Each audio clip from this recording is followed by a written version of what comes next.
Hello there, Sir from 17 once again, bringing you the next video in this God of War 3 Chaos difficulty video walkthrough.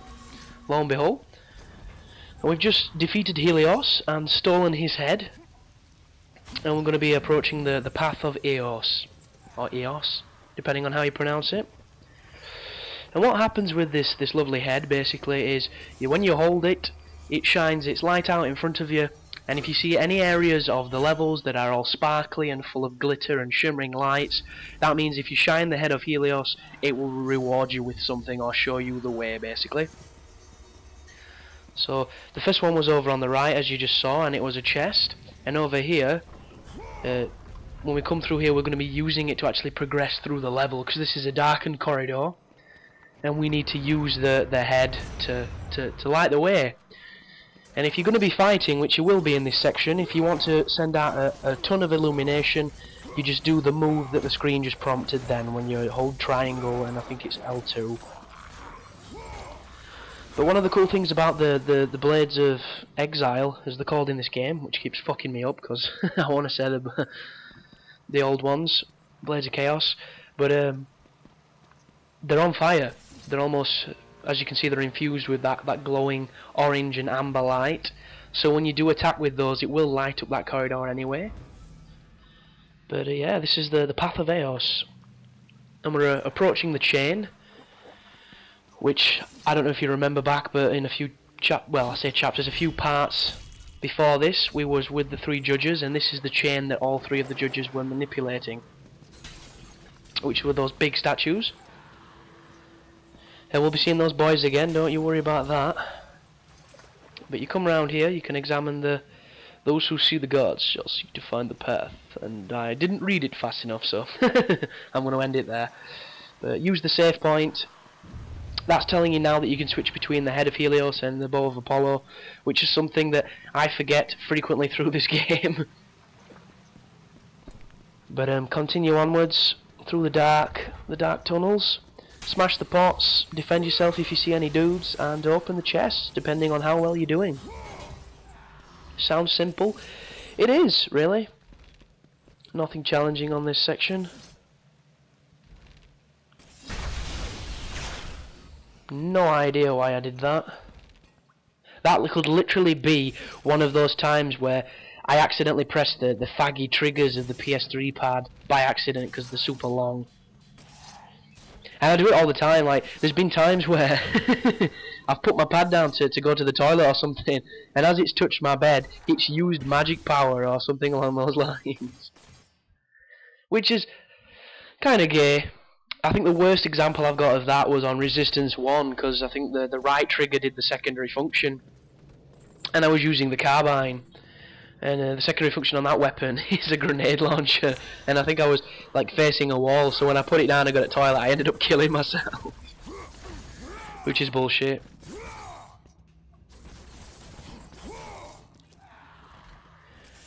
But yeah, just a couple of guys in complete darkness. It's definitely not the best game design, if you ask me. Sure, it's diversifying things a little bit by making you do this, but these are those sections where you wonder, what the fuck did they think they were going to achieve? It's like, ooh, let's do a protecting mission. Let's do an escort mission where if the escort takes too much damage, we fail. Doesn't that sound fun, kiddies? And it really doesn't. Anybody that's played games for any amount of time knows they're the worst fucking part. You never see people in a developer meeting going, our next game, right, it's going to be shit hot, it's going to be the best game ever made. And one little guy chirps up front corner, well, what's it going to be about? Well, basically, it's one long escort mission. And as soon as the guy says that, there's a giant in the room, and he gets fired instantly, and, you know, goes home and kills himself. I don't know. But I suppose the moral of that ridiculous little story is, it's not a fun mechanic. And if it's not a fun mechanic, it makes me wonder why it's in the game. Because nobody likes to be fighting the game mechanics itself. If a game is hard, I like hard games, that's just how I am. I prefer hard games to easy games.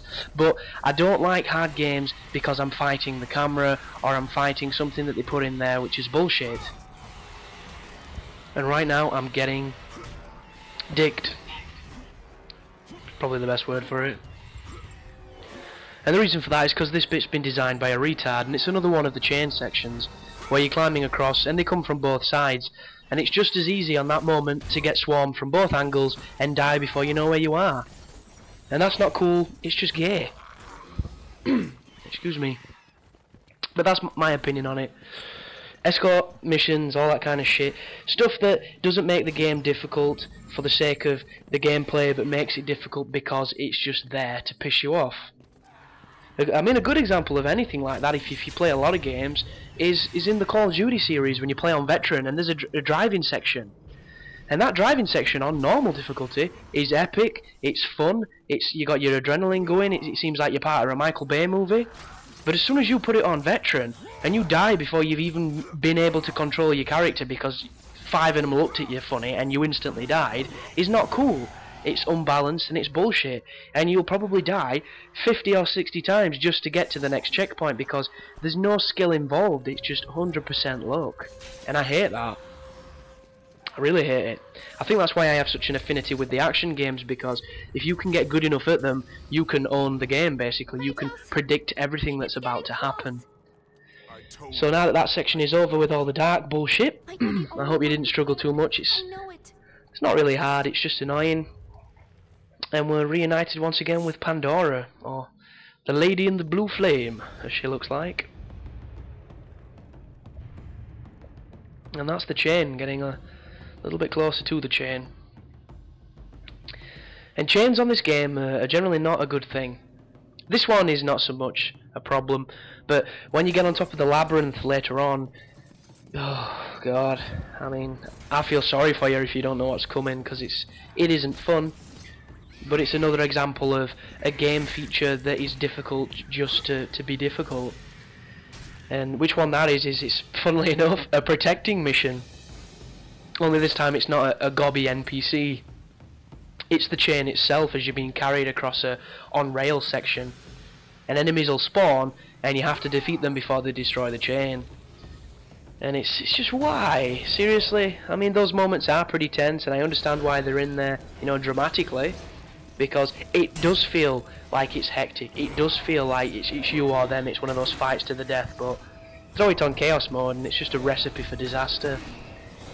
So here are the Wraiths. Anybody that's played God of War will have seen these guys before, and they're just as annoying as they've ever been.